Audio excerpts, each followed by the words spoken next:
Eu quero dizer que uma mente avançada, ela tem algumas características e algumas qualidades de pessoas que são vencedoras.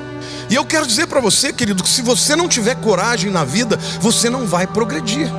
Se você não tiver coragem para sair da sua zona de conforto e invadir o desconhecido, você jamais vai mudar de patamar, e Deus vai te dar oportunidades. Mas eu fico pensando, o que é coragem? A primeira reflexão é que todas as grandes batalhas começam no nosso interior. Antes de você vencer os inimigos, os adversários, as oposições, as barreiras externas, você sempre vai ter que lutar com o medo que está dentro de você. A coragem, portanto, não é a ausência do medo. A coragem é fazer o que se tem medo de fazer. Você não vai deixar de ter medo. Você vai continuar temendo, mas vai fazer o que tem que ser feito. Isso é coragem.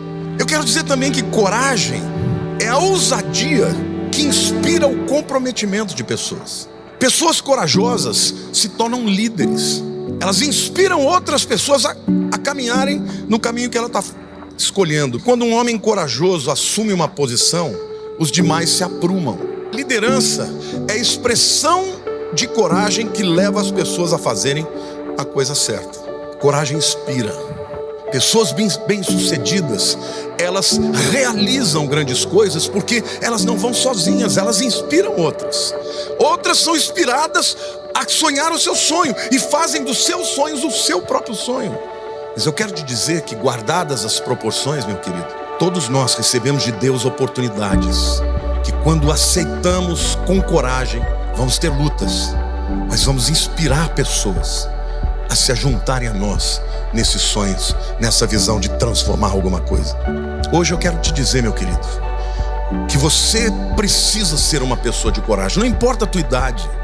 Na vida, pessoas que não têm coragem jamais serão empresários, porque ser empresário é sempre um ato de fé, um ato de coragem. Eu quero dizer também que a tua vida progride na proporção da tua coragem. O desejo de segurança coloca-se contra todo empreendimento grande e nobre. Você quer segurança? Não vai progredir.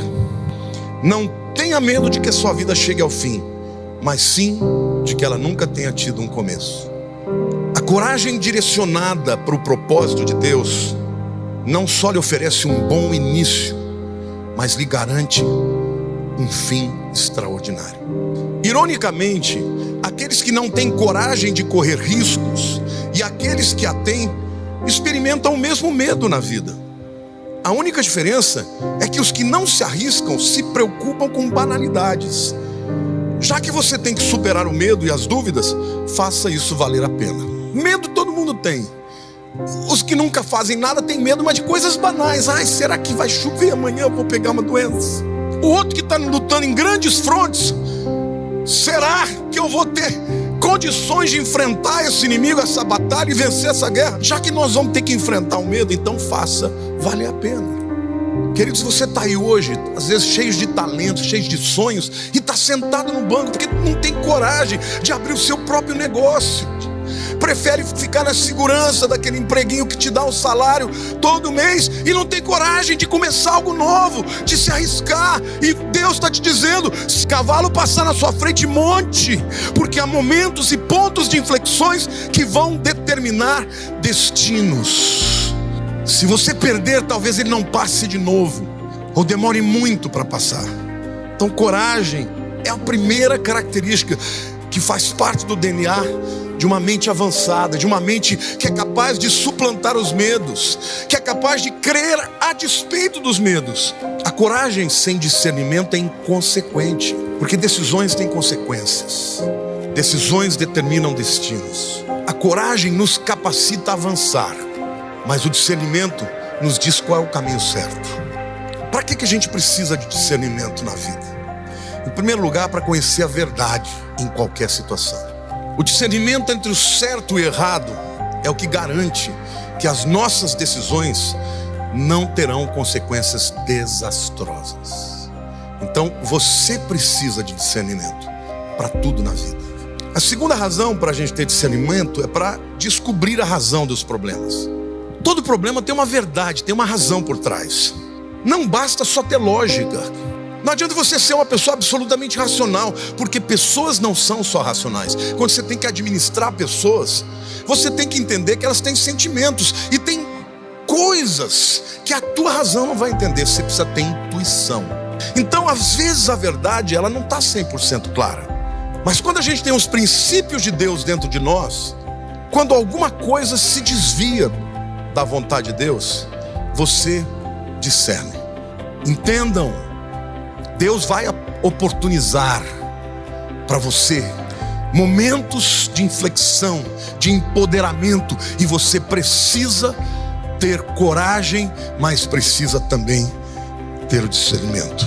Como melhorar o discernimento? O que a gente na prática pode fazer para melhorar? Analise os sucessos do passado. O que fizeram?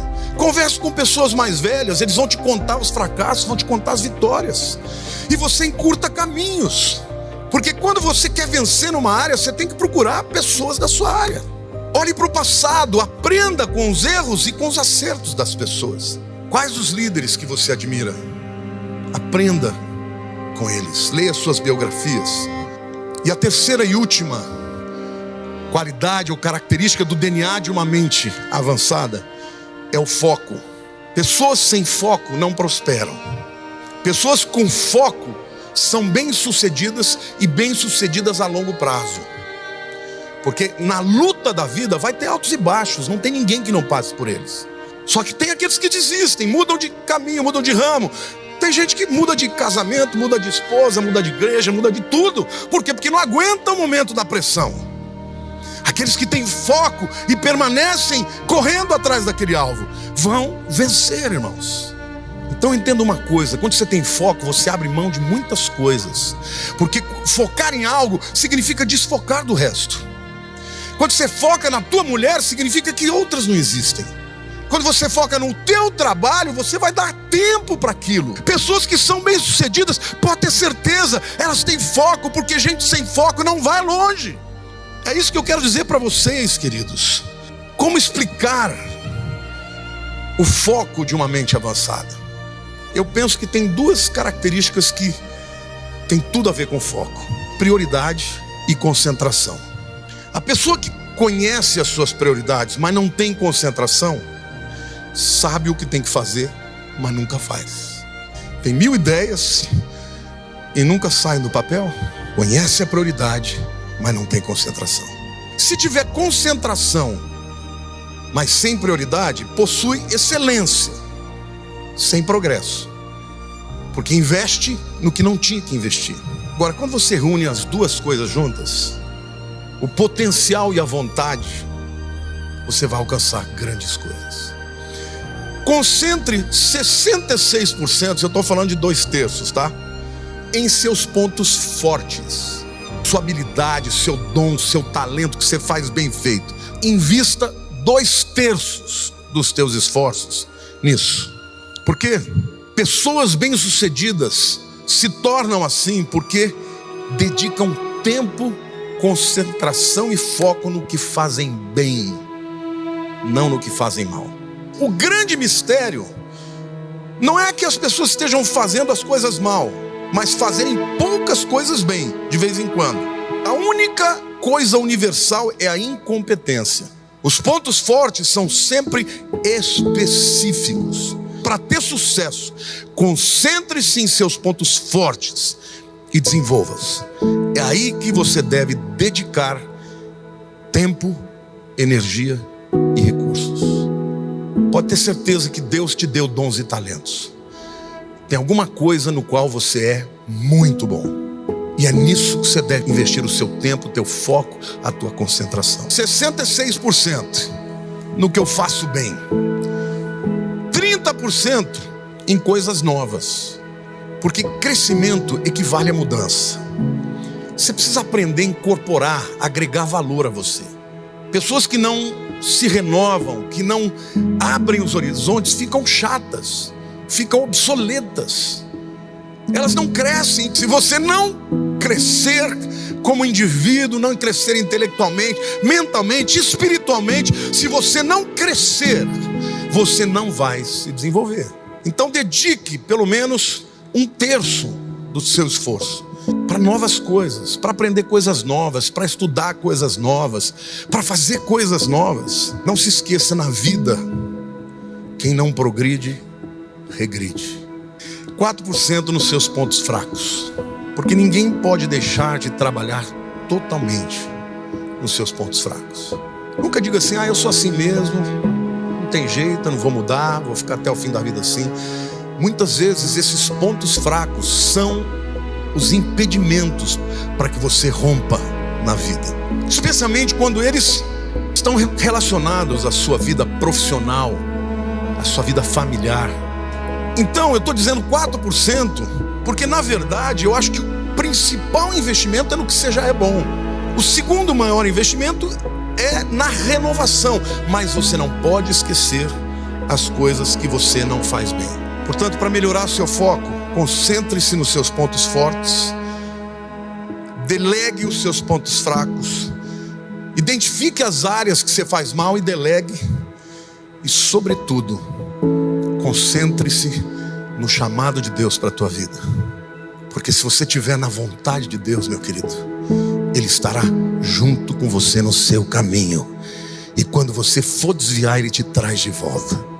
Não existe sucesso verdadeiro, completo, sem Deus no centro da sua vida.